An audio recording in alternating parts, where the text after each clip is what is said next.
Bonsoir et merci d'être au rendez-vous pour passer en revue les principales informations de ce jour.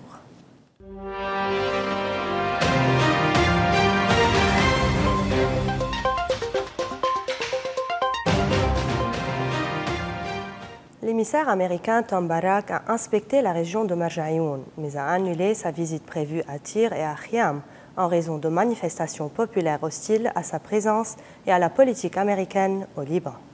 Sous haute surveillance militaire, l'émissaire américain Tom Barak est arrivé à la caserne François Al-Hajj de Marjayoun, au cœur du Liban Sud. Le dispositif sécuritaire était visible jusque dans les abords de la ville de Khiam, où des unités de l'armée libanaise ont été mobilisées pour encadrer sa visite. Mais sur le terrain, l'accueil a été loin d'être chaleureux. Des habitants se sont rassemblés, brandissant des photos de leurs proches tués lors des conflits passés, pour dénoncer ce qu'ils qualifient de politique biaisée des États-Unis en faveur d'Israël. La tournée de Tom Barak devait le mener jusqu'à la frontière avec Israël, sur les lieux pressentis pour accueillir une prétendue zone économique au nom du président Trump. Mais, face à la contestation, l'émissaire a annulé ses étapes à Tyr et Khiam. Entre diplomatie américaine et rejet populaire, la visite de Tom Barak rappelle combien la question du Liban Sud demeure délicate, à la croisée des enjeux régionaux et des mémoires encore à vif.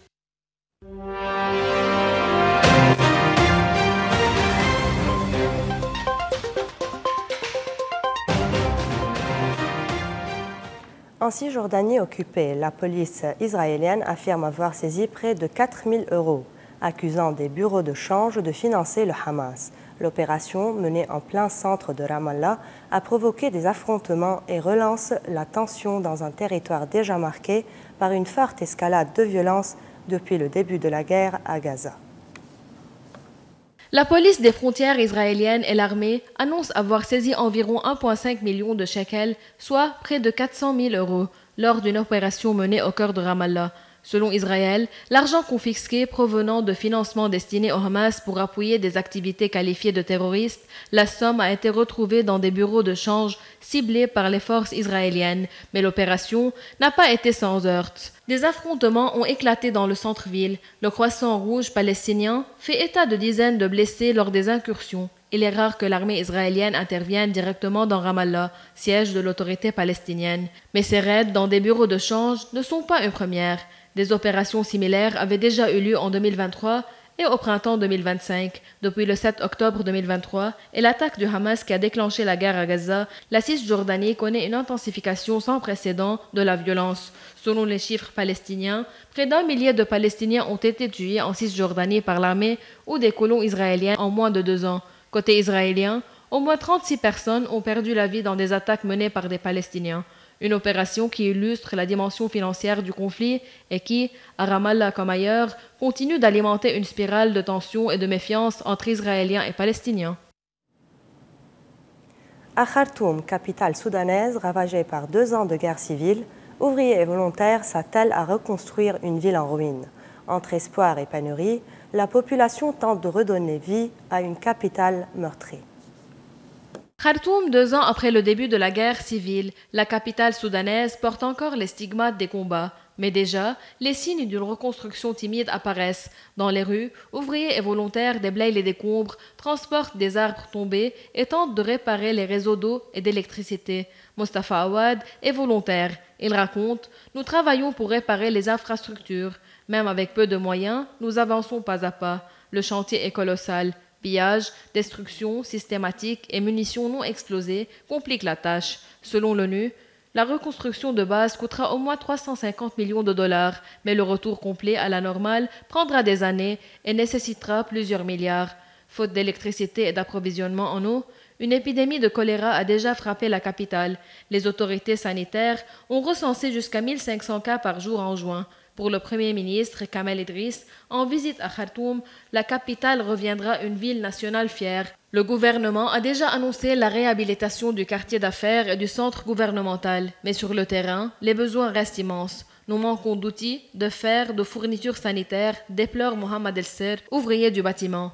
Malgré tout, l'espoir renaît. L'ONU prévoit le retour de 2 millions d'habitants d'ici fin 2025. Selon Ali Mohamed, un habitant de la capitale, les conditions de vie s'améliorent petit à petit.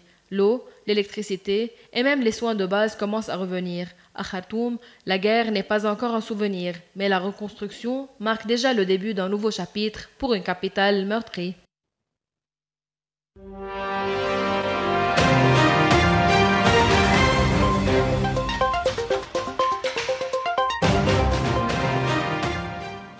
Donald Trump réunit à la Maison-Blanche ses conseillers et partenaires pour une grande réunion consacrée à l'après-guerre dans la bande de Gaza, alors que son plan controversé suscite inquiétude et critiques sur la scène internationale.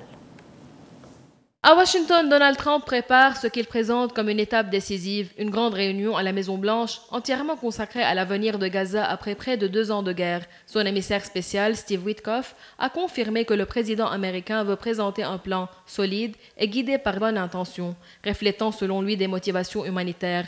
Donald Trump avait déjà lancé en février une idée polémique, placer Gaza sous contrôle américain pour la reconstruire et en faire la Riviera du Moyen-Orient, un projet salué par l'extrême droite israélienne, mais dénoncé par les pays arabes et de nombreux occidentaux. L'ONU a même alerté sur le risque de nettoyage ethnique, le plan prévoyant le déplacement de Palestiniens vers l'Égypte et la Jordanie.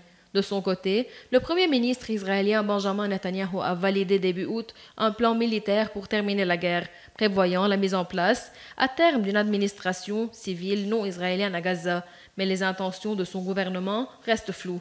Le conflit a déjà fait plus de 62 000 morts côté palestinien, majoritairement des civils selon l'ONU. En Israël, l'attaque sans précédent du Hamas du 7 octobre 2023 avait causé la mort de plus de 1200 personnes. Entre pression internationale et ambition controversée, Donald Trump veut marquer sa différence en imposant sa vision de l'après-guerre. Reste à savoir si ce plan trouvera des alliés ou s'il accentuera encore les divisions. Les inspecteurs de l'Agence internationale de l'énergie atomique sont de retour en Iran après 2 mois d'absence, marquant une étape cruciale dans les discussions autour du nucléaire iranien.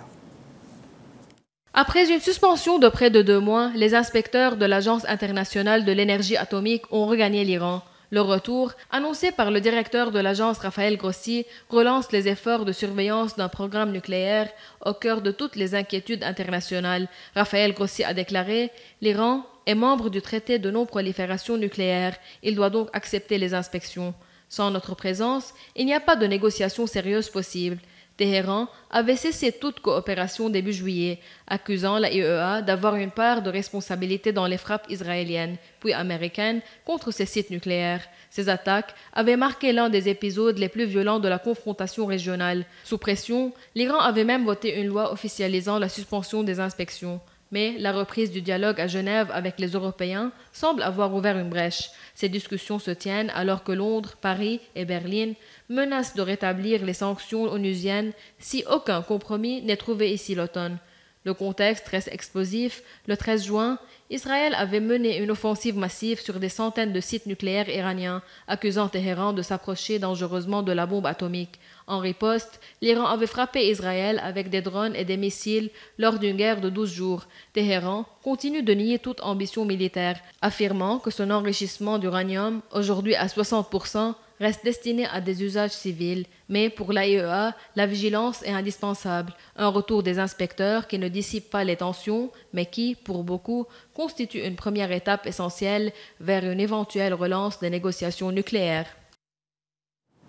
Après une série d'échecs spectaculaires, la méga-fusée Starship d'Elon Musk a enfin signé un vol concluant depuis le Texas. Un succès crucial pour SpaceX, mais aussi pour la NASA qui compte sur cet engin hors norme pour son programme lunaire Artemis. Elle est la plus grande fusée jamais construite, et après une série noire, elle vient enfin de réussir son pari. Starship, la méga-fusée d'Elon Musk, a décollé avec succès du Texas sous les applaudissements des ingénieurs de SpaceX. Excellent travail de l'équipe, a salué le patron de SpaceX sur son réseau X. De quoi tourner la page des précédents essais, marqués par des explosions en vol ou au sol. Pour ce 10e vol test, l'immense propulseur Super Heavy a terminé sa course dans le golfe du Mexique, conformément au plan du vol. Quant au vaisseau Starship, il a rejoint l'espace, déployé des simulateurs de satellites avant de rentrer dans l'atmosphère et d'amérir dans l'océan Indien. Un exploit inédit, même si certaines tuiles de protection se sont détachées en chemin. Un succès salué par la NASA, c'est un grand jour, a déclaré Sean Duffy. administrateur intérim de l'agence spatiale américaine, qui mise sur une version modifiée de Starship pour ramener les astronautes sur la Lune dans le cadre du programme Artemis. Mais le chemin reste long. Elon Musk reconnaît des milliers de défis techniques à surmonter. Ravitaillement en orbite, mise au point d'un bouclier thermique totalement réutilisable et récupération du vaisseau lui-même. Pensé pour être entièrement réutilisable et voyager jusqu'à Mars, Starship incarne le rêve d'Elon Musk, ouvrir la voie au voyage interplanétaire et peut-être coloniser un jour la planète rouge. C'est ici que s'achève notre journal. Merci de votre fidélité. On se retrouve demain, même heure, même antenne. Bonne soirée.